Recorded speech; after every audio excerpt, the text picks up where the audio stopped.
ሰላም ጤና ይስጥልኝ የተወደዳችሁ የቀቢ ኒውስ ቤተሰቦች የዕለቱን መረጃዎች ይዤላችሁ ቀርቤያለሁ። እንግዳ ወርቅ ተፈራ ነኝ። ለዛሬ ከያዝናቸው መካከል በዋሽንግተን በቴህራን መካከል ያለውን የጦርነት ስልጣን ፍጥጫም፣ በትራምፕ የቤት ውስጥ አጣብቂኝና በነዳጅ ዋጋ ዙሪያ የሚሰነዘሩ ትችቶችን በጥልቀት እንቃኛለን።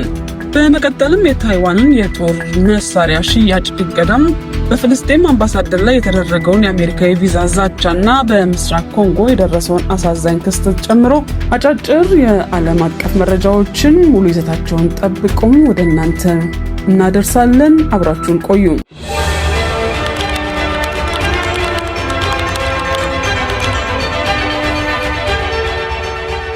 በአሜሪካ ዋይት ሃውስ እና በኮንግረሱ መካከል በውጭ ጉዳይ ፖሊሲና በጦርነት አዋጅ ስልጣን ዙሪያ ያለው ፍጥጫ ከረር ብሏል።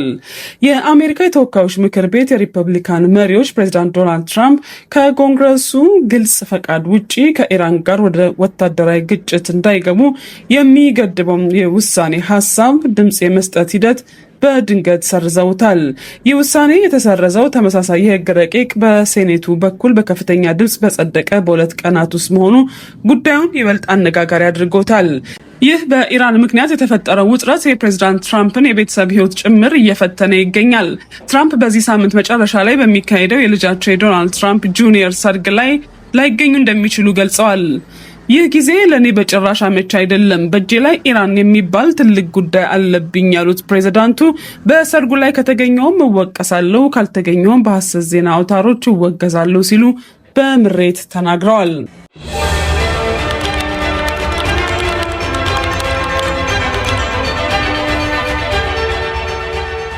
ፕሬዚዳንት ዶናልድ ትራምፕ ዓለምን እየዋሹ ነው ወይ የሚል ጥያቄ እየተነሳ ነው። የቴህራን ዩኒቨርሲቲ ተባባሪ ፕሮፌሰር ፎአድ ኢዛዲ ከአልጀዚራ ጋር በነበራቸው ቆይታ እንደገለጹት ትራምፕ ከኢራን ጋር ስላለው ድርድር በተደጋጋሚ የሚያወጣቸው አዎንታዊ መግለጫዎች ዓላማቸው በዓለም አቀፍ ገበያ ላይ የናረውን የነዳጅ ዋጋ ለመቆጣጠር ለማረጋጋት ብቻ ነው።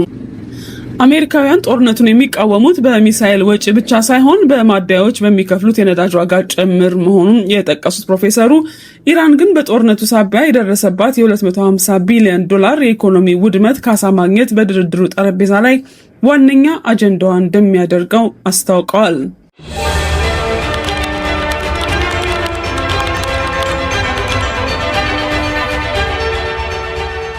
በተያያዘም ባለፈው የካቲት ወር በደረሰባት ጥቃት ወታደራዊ መሰረተ ልማት መውደሙ ቢነገርም የኢራን ወታደራዊ አቅም ከተገመተው በላይ ከፍተኛ ፍጥነት እያገገመ መሆኑን ሲኤንኤን የአሜሪካን የስለላ ተቋማት ዋቢ አድርጎ ይፋ አድርጓል። ኢራን ከመሬት በታች የተረፉ የድሮን ሚሳኤል ክምችቶች እንዲሁም የሩሲያና የቻይና ቴክኖሎጂ ድጋፍ በመጠቀም በጥቂት ወራት ውስጥ ሙሉ በሙሉ የማንሰራራት እድል እንዳላት ተመላክቷል። አሜሪካ በአሁኑ ወቅት በኢራን ለሚካሄደው ኦፕሬሽን ኤፔክ ፉሪም በቂ የጦር መሳሪያና ትጥቅ መኖሩን ለማረጋገጥ ሲባል ለታይዋን ሊሸጥ ታቅዶ የነበረው ባለ 14 ቢሊዮን ዶላር የጦር መሳሪያ ሽያጭ ለጊዜው እንዲቆም ማድረጓን የአሜሪካ የባህር ኃይል ተጠባባቂ ጸሐፊ ሆንግ አስታውቀዋል። ይህንን ውሳኔ የቻይና ውጭ ጉዳይ ሚኒስትር በጽኑ የደገፈው ሲሆን የታይዋን ፕሬዝዳንት ጽህፈት ቤት በበኩሉም በሽያጩ ላይ ማሻሻያ ስለመደረጉ መረጃ እንደሌለው ገልጿል።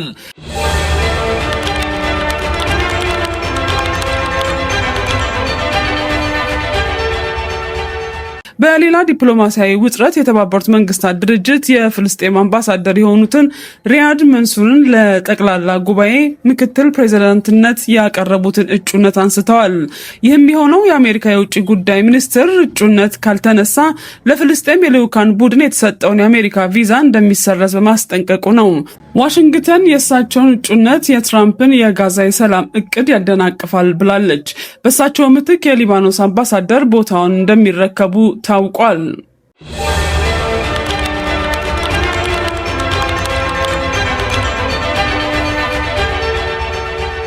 ወደ አፍሪካ ስናመራ በምስራቅ ኮንጎ ሩዋንታራ ከተማ በሚገኘው የኢቦላ ወረርሽኝ መቆጣጠሪያ ጣቢያ ላይ ከባድ ቃጠሎ ደርሷል። አደጋው የደረሰው የአካባቢው ነዋሪዎች በበሽታው ሕይወቱ ያለፈ አንድ ግለሰብ አስክሬን ከማዕከሉ ለማውጣት ጠይቀው ምላሽ ባለማግኘታቸው ባስነሱት ተቃውሞ ነው።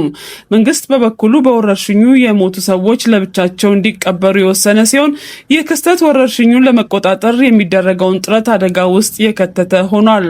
አካባቢው ከሀገሪቱ መንግስት ጋር ጋር ግጭት ውስጥ የገባው የኤም23 ታጣቂ ቡድን መቀመጫ መሆኑ ስጋቱን ይበልጥ አሳሳቢ አድርጎታል።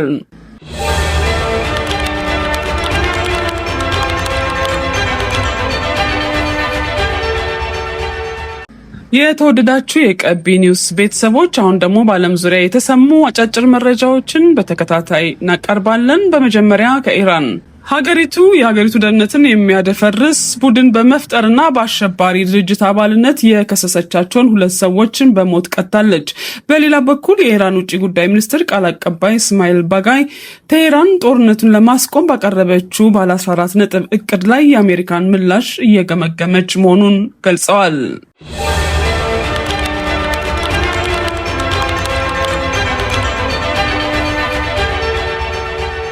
የኔትንያሁና ትራምፕ ውጥረት። ፕሬዚዳንት ዶናልድ ትራምፕ እና ቤንጃሚን ኔትንያሁ የኢራንን ጉዳይ በተመለከተ ከፍተኛ ውጥረት የነበረበትና የእስራኤል ጠቅላይ ሚኒስትር እጅግ ያበሳጨ ረጅም የስልክ ንግግር ማድረጋቸውን አክሲዮስ ዘግቧል።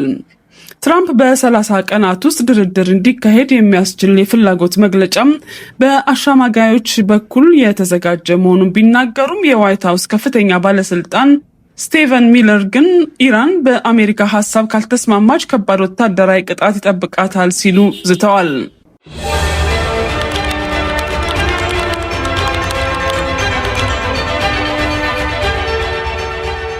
የኢራን አዲስ መሳሪያዎች።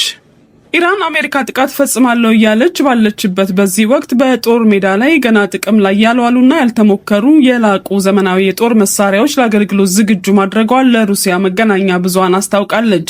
ይህ በእንዲህ እንዳለ ሀገሪቱ ከዓለም አቀፍ የኢንተርኔት አገልግሎት ሙሉ በሙሉ ከተቋረጠች 82ኛ ቀኗን አስቆጥራለች።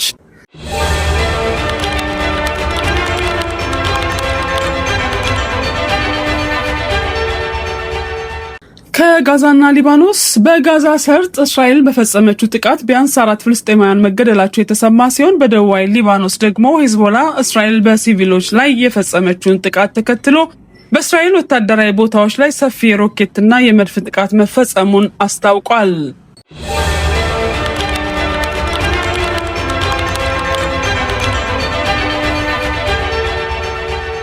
በባህር ላይ የተከሰቱ ክስተቶች። የአሜሪካ ጦር ማዕከላዊ እዝ በሆርሙዝ ወሽመጥ ላይ የጣለውን እገዳ ለመጣስ የሞከረውን በኢራን ባንዲራ የሚንቀሳቀስ ነዳጅ ጫኝ መርከብ በኦማን ባህረ ሰላጤ ላይ በቁጥጥር ስር አውሎ አቅጣጫውን ማስቀየሩን አስታውቋል። በሌላ በኩል ፈረንሳይ በሆርሙዝ የባህር ዳርቻ ላይ አሜሪካ የገለጸቻቸው 10 ፈንጂዎች ስለመጣላቸው በእርግጠኝነት ማወቅ እንደማይቻል የመከላከያ ሚኒስትሯ ተናግረዋል።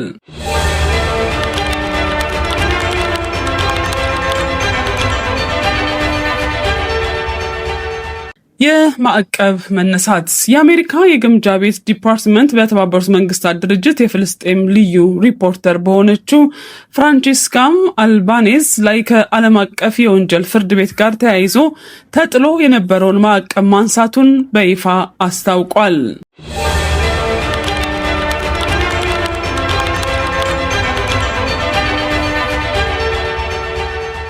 የተወደዳችሁ የቀቢ ኒውስ ቤተሰቦች ለዛሬ ያሰናዳናቸው መረጃዎች የተከታተላችሁትን ይመስል ነበር። አብራችሁን ስለነበራችሁ ከልብ እናመሰግናለን። ሰላም ሁኑ።